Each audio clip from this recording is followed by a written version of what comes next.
संदीप ने अपनी माँ के कहने पर गांव में शादी कर ली थी। लड़की का नाम था सुनीता। माँ का कहना था एकदम मॉडर्न बहू नहीं होनी चाहिए, लेकिन उन्हें नहीं पता था कि गांव से आने वाली बहू सुंदर सुशील तो होगी और उसको गांव से बाहर भी निकाल लाएंगे, लेकिन उसके अंदर का गांव कैसे बाहर निकलेगा। शादी के कुछ दिन बाद, माँ टिफिन तो देना जरा। बेटा अब तो स्कूल नहीं ऑफिस जाता है, माँ से नहीं अपनी बीवी से टिफिन मांगा कर। ओके माँ।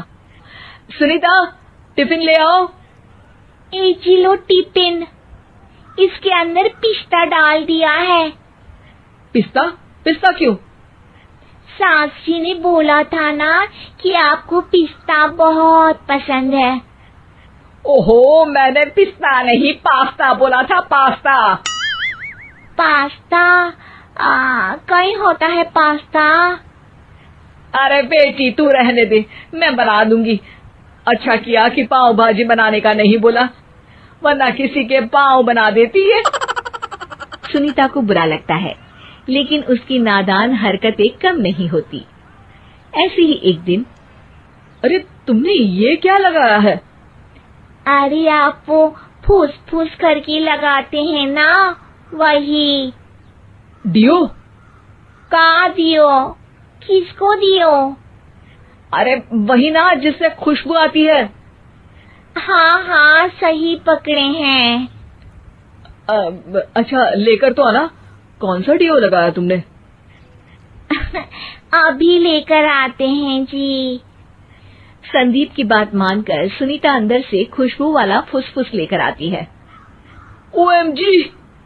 ओएमजी मतलब ओ माय गणेश ना। अरे ओएमजी छोड़ो, और ये खुशबू वाला फुसफुस की बात कर रही थी तुम? हाँ इसी की, फिर से सही पकड़े हैं। अरे देवी, लेकिन आप सही नहीं पकड़े हैं, ये डियो नहीं है। डियो नहीं है तो क्या लियो है? अरे ये रूम फ्रेशनर है, जिसको कमरे में छिड़कते हैं, खुद पर नहीं। कोई बात नहीं, माँ कहती थी आत्मा किराएदार है, शरीर एक किराए का कर्म। हम शरीर पे ये डाल लिए तो क्या फर्क पड़ जाएगा। अरे बहू, ओ बहू, मेरे लिए फल तो ले आ, फिर मैं बाजार जाऊंगी। सुनीता अपनी सास के लिए फल लेकर आती है। अरे बेटा, पपीता, तरबूज और सेब फल ऐसे कैसे खा लूं? काट कर तो ले आ। माँ जी, मेरे गांव में तो खेत से उठा के सीधा खा लेते हैं। अरे ये तेरा गांव नहीं है ना। अरे संदीप, तू ही कुछ समझा देना इसको बेटा। मैं कैसे समझाऊं माँ, ये तो माइक्रोवेव को भी भट्टी बोलती है। कल मैंने बोला हाय कैसी हो, तो बोलती है किसी को हाय नहीं लगानी चाहिए। अरे सुनीता, तेरा क्या होगा? अभी तो कैसे बताऊं माँ जी, अभी हम कुछ करेंगे फिर पता चलेगा क्या होगा, लड़का या लड़की।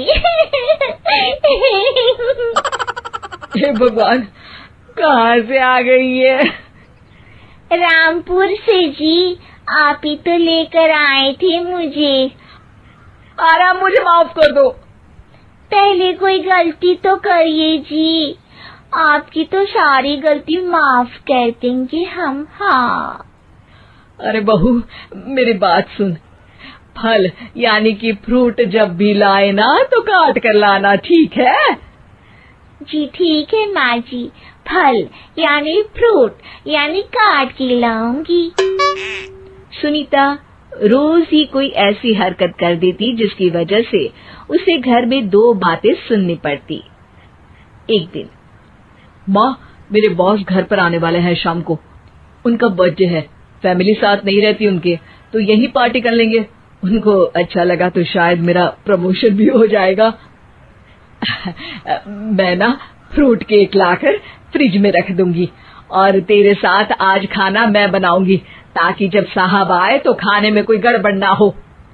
शाम को जब सारी तैयारियां हो जाती है, संदीप के साथ बड़े साहब भी घर आते हैं।